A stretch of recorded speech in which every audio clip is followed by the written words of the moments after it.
एक बड़े महान अर्थशास्त्री ने कहा था, जैसे जैसे रुपया गिरता है वैसे वैसे प्रधानमंत्री की प्रतिष्ठा भी गिरती है। मेरे सूत्र तो मुझे बता रहे हैं कि प्रधानमंत्री आवास और कार्यालय में बड़ी खुदाई चल रही है। ढूंढा जा रहा है खुदाई कर करके कि कौन से गड्ढे में प्रधानमंत्री की प्रतिष्ठा जाकर घुस गई है। पता नहीं आपके सूत्र आप लोगों को बता रहे हैं कि नहीं बता रहे हैं। रुपया अपने सबसे निचले स्तर पर $1 के मुकाबले, प्लीज चेंज द ग्राफिक, 87 के पार लगाने को बेआबरू है। 86-95 तक आ गया था, फिर थोड़ी विदेशी मुद्रा भंडार को कम किया गया, जैसे तैसे 86-30 पर संभाला गया, लेकिन कुछ ही दिनों और कुछ ही घंटों की बात है, 87 भी पार हो जाएगा। और यहां पर इसलिए यह बात बतानी जरूरी है क्योंकि जब नरेंद्र मोदी इस देश के प्रधानमंत्री बने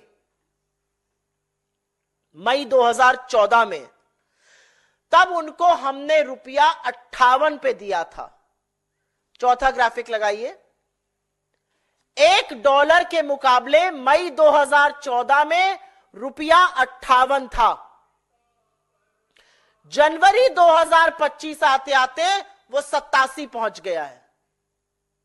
अकेले नरेंद्र मोदी ने रुपए को 50% डुबो दिया, रुपया पतला होता जा रहा है, यही कहते थे वो, और उसको पतला वो करते जा रहे हैं। और ये भी कहते थे मैं शासन में बैठा हूं, मैं समझ सकता हूं। अब तो आप प्रधानमंत्री बने बैठे हैं, क्यों नहीं समझ पा रहे हैं? 58 पे रुपया दिया गया, उसको 87 पे पहुंचाया, मतलब 29 रुपए के करीब करीब रुपया गिरा, और 50% डाउन है रुपया नरेंद्र मोदी जी के शासनकाल में।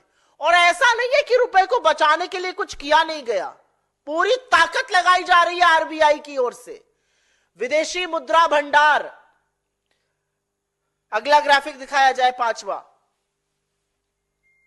सितंबर 2024 में पीक पर विदेशी मुद्रा भंडार था $704 बिलियन।